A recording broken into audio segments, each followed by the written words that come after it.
Jai Hind everyone. This is Manisha Rai, an assistant professor in Department of Computer Science and Engineering, Ajay Kumar Garg Engineering College. In today's session, we will discuss about introduction to security policies and cyber law. And in a depth of a particular chapter, we will also discuss about intellectual property issues, overview of intellectual property issues, problem related to it, about data protection law, and further we will also discuss about patent, copyrights and trademark. So these will be the outline of our today lecture. First of all, we will try to know why we use information security policies or information securities laws and how it is related to secure our personal data over the internet. So first of all, we will start with the need of internet information securities policies. ISP, or the full form of the particular topic is information security policies, is required to protect user personal data over the internet. Also, it is useful to protect data which is stored within the organizations. Also, it is helpful to secure and protect document, credit card or debit card entries, and all the sensitive and useful information which we use over the internet. So this is the basic need or use of information securities policies. Apart from that, the second topic is what is the purpose of information securities policies. After discussing basic need, now we will discuss about the purpose of information security policies.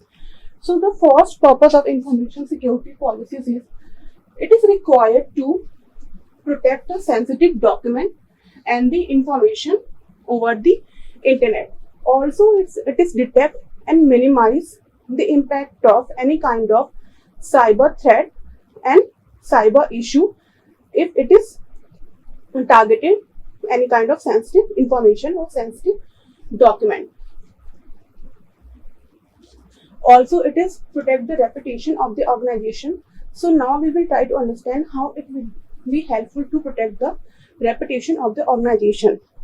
ISP is provide full and secure pathway to secure the document. Also, it is helpful to secure the user data of the any kind of particular organization.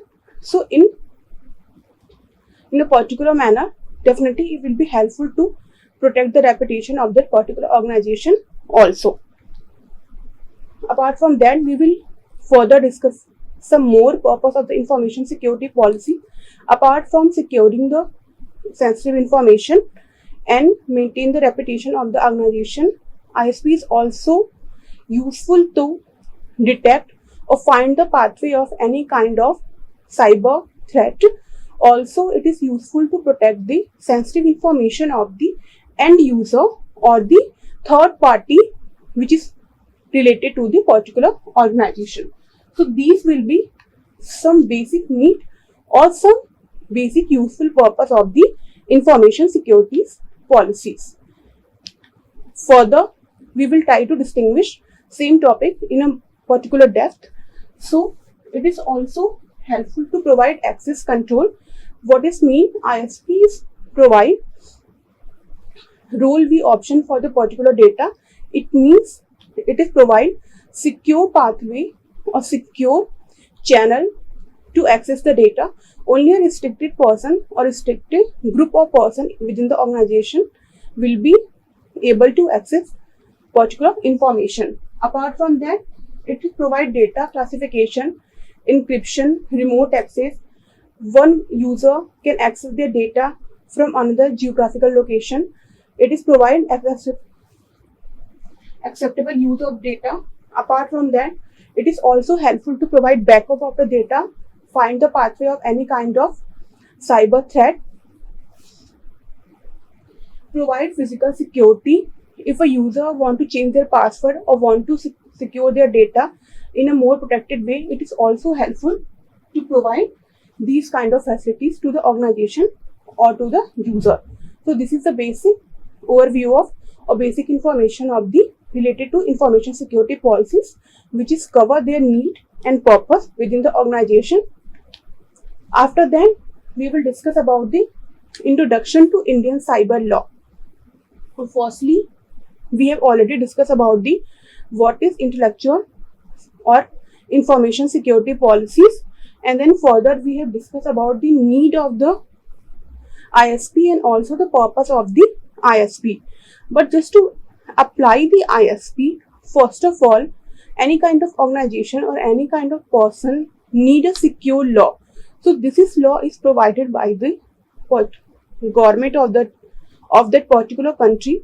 If we will talk about the India, so in India, first of all, data protection law or the cyber law is implemented in the era of 2000, which is known as the name of the Indian Cyber Law 2000. It is the helpful to provide basic security related to data and also provide the basic security related to the information within the organization or to the particular person. So this is the basic overview of the introduction to Indian cyber law and why it is useful.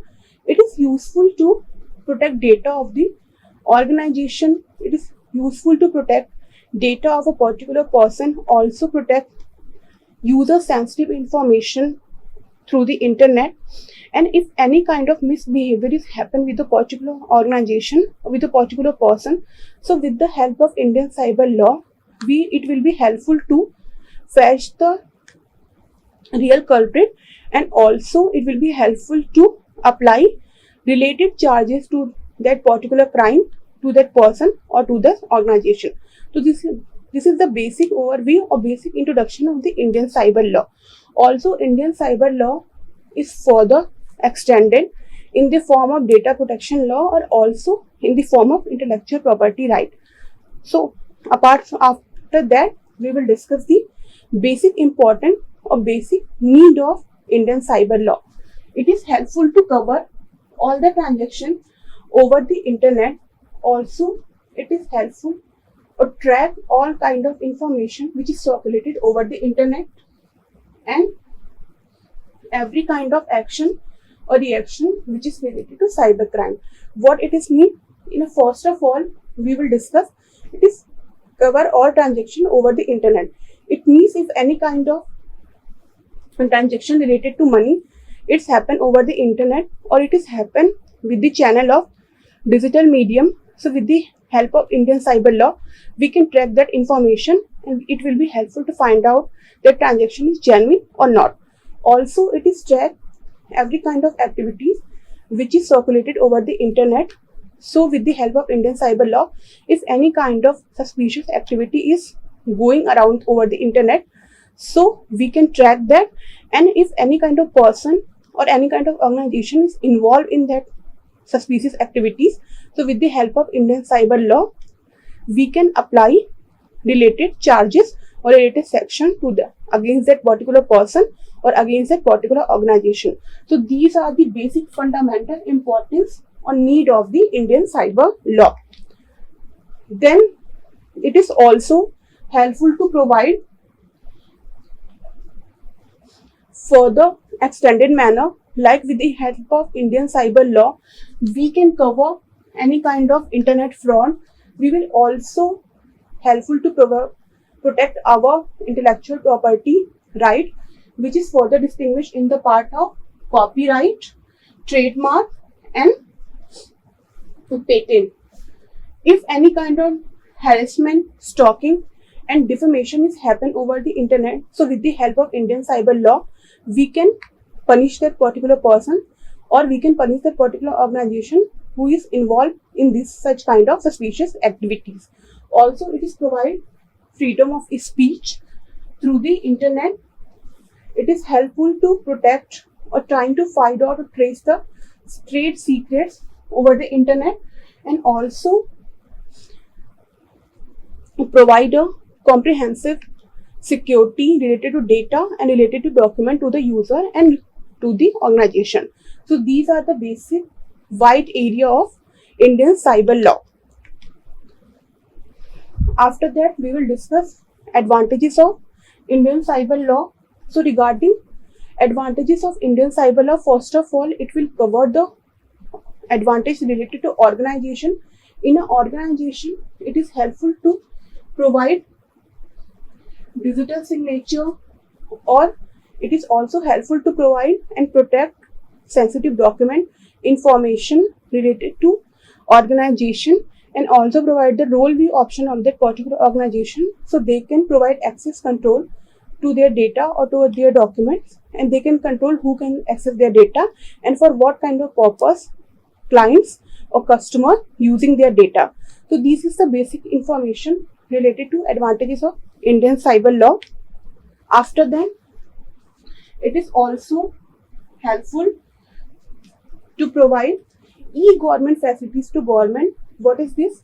With the help of Indian cyber law, government can access all kind of activities with the help of digital medium, and also they can trace for what kind of purpose this or what kind of user using these kind of facilities over the internet.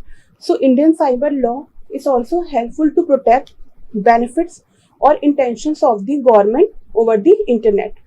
Apart from that,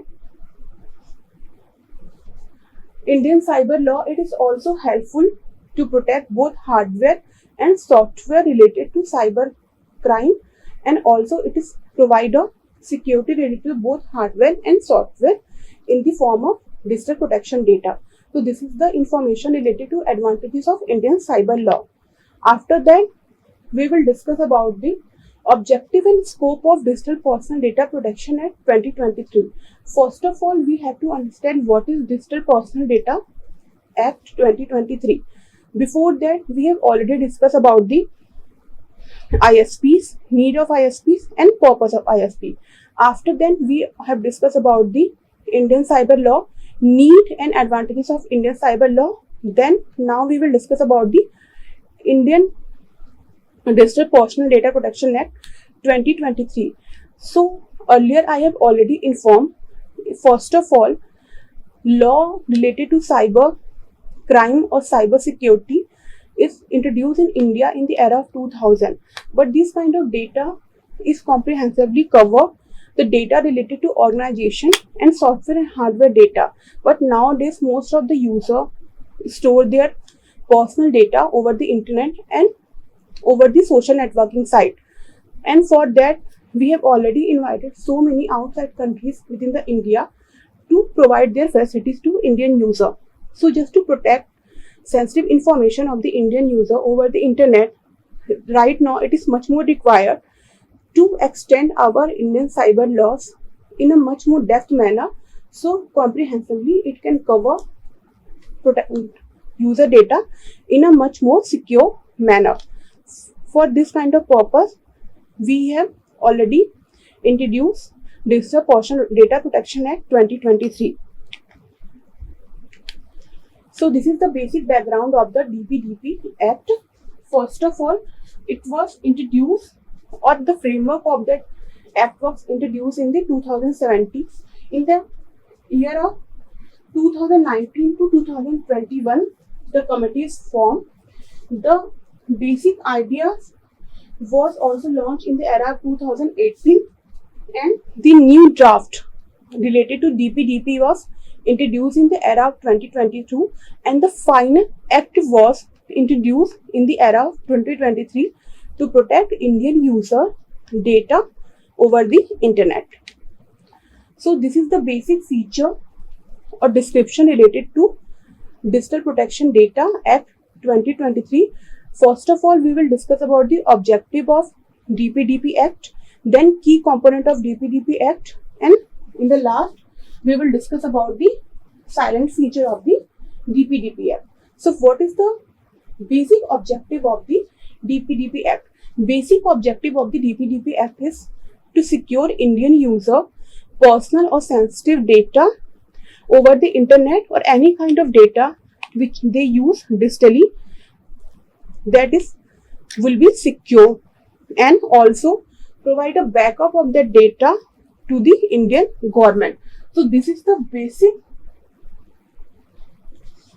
objective of the DPDP Act. After that, we will discuss about the key component of the Digital Protection Data Act.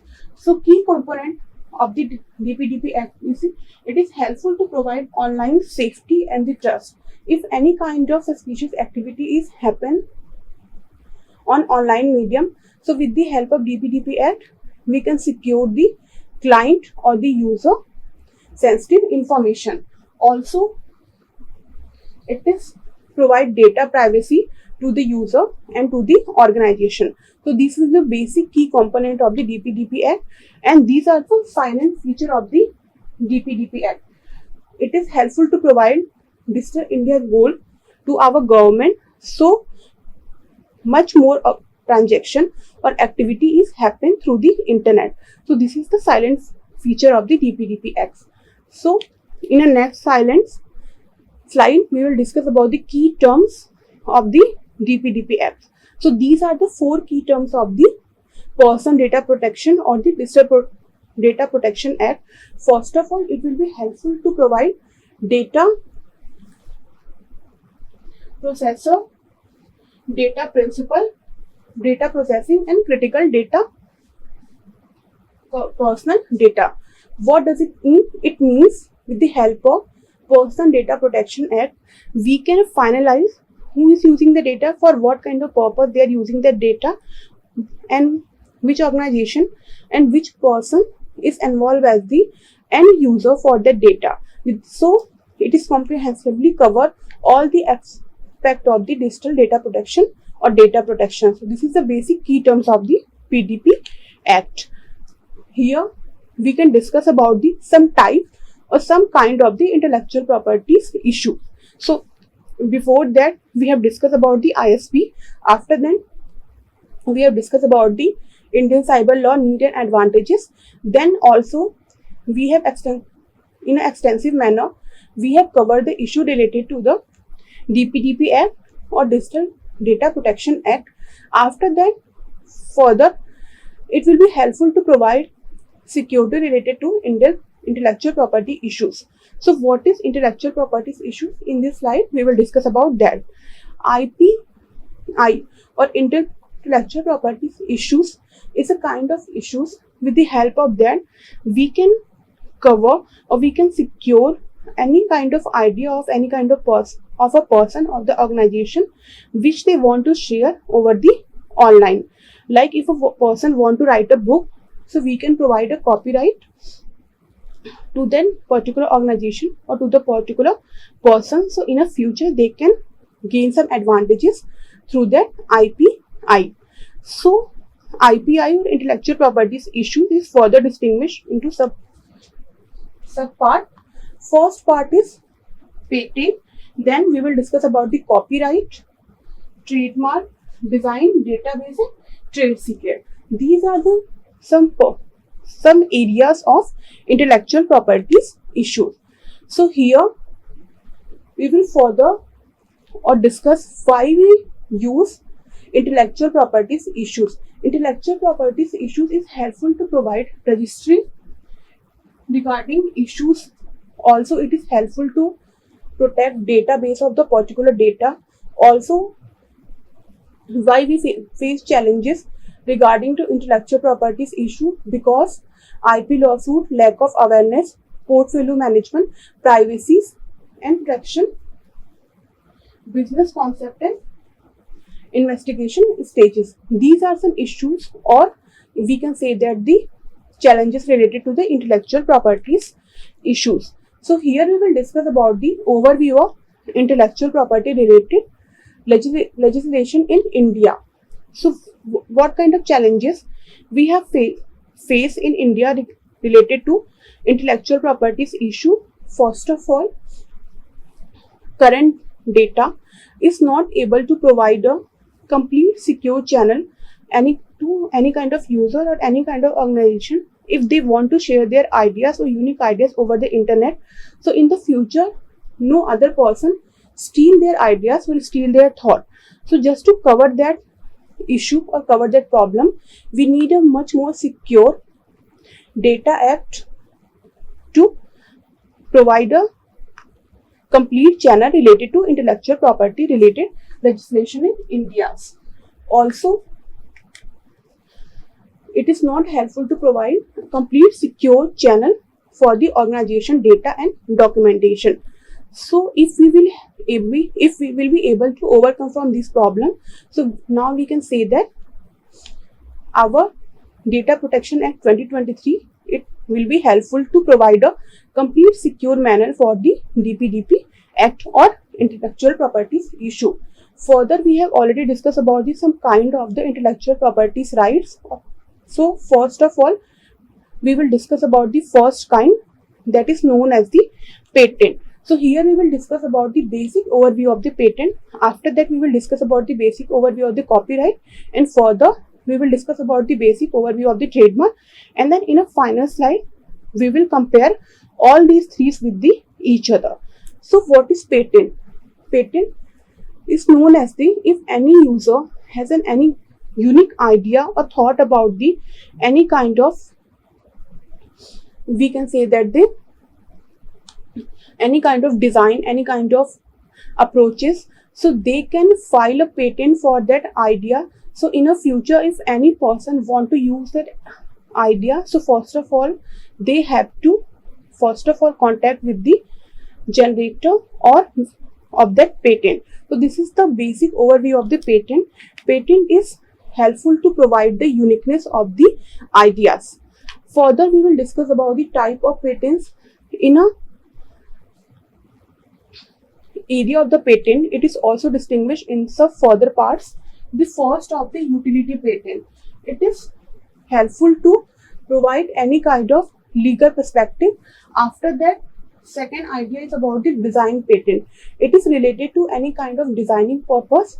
The third one is plant patent. It is related to the biological kind of patent or related to the area of the plant. Then further we will discuss about the copyright. It is also a type or kind of the intellectual properties right.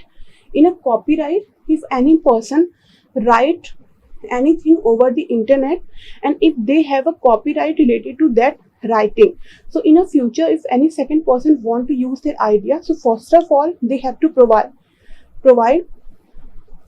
some financial benefit, or they need also need permission from the copyright owner or from the first person. So this is the basic idea of the copyright. It is also a part of the intellectual properties right. Copyright is helpful to cover wider area as compared to patent. Copyright cover the written aspect, maybe in the form of physical or maybe in the form of digital. First of all, we can apply the copyright over the novel, over the art, over the poetry, musical instrument, over the book, over the computer hardware, software, design, film, or over the website content. So these are the wider area related to the copyright. After the copyright, what we will discuss? We will discuss about the trademark. Trademark is the third parameter of the intellectual property right. It is also considered as the one of the key component of the intellectual properties right. Trademark is nothing, in a simple and short form we can know it is as the logo. It is provide a trademark of to a particular organization if they want to enter in a business world. So with the help of trademark, they can extend their business globally or within the particular country, and it is also helpful to provide uniqueness to their particular organization. So with the help of trademark, they can also launch their unique identity over the market. So this is the basic fundamental of the trademark. So in this slides, we will discuss about the comparison between the all three kind of the intellectual properties rights, that is the copyright, patent, and the trademark. If we will talk about the copyright, so copyright is helpful to protect data related to the written documentation. Patent is helpful to protect any kind of design, any kind of utility, any kind of uniqueness of that particular user approach. And trademark is helpful to provide a business world uniqueness, or helpful to provide the uniqueness to a particular organization when they enter the business world. The lifeline of the copyright is 70 plus year. The lifeline of the patent is 20 years from the time of filing, and the lifeline of the trademark is 10 years. Copyright is helpful to provide fair use, but in the patent no fair use is applicable, and also trademark is helpful to provide fair use. Copyright is helpful to provide protection against copying of the data. Patent is helpful to provide uniqueness of the data, and trademark is helpful to provide uniqueness to a particular organization. So these are some basic comparisons between the copyright, patent and trademark. With the help of that, I would like to conclude my topic. Thank you so much for giving your valuable time.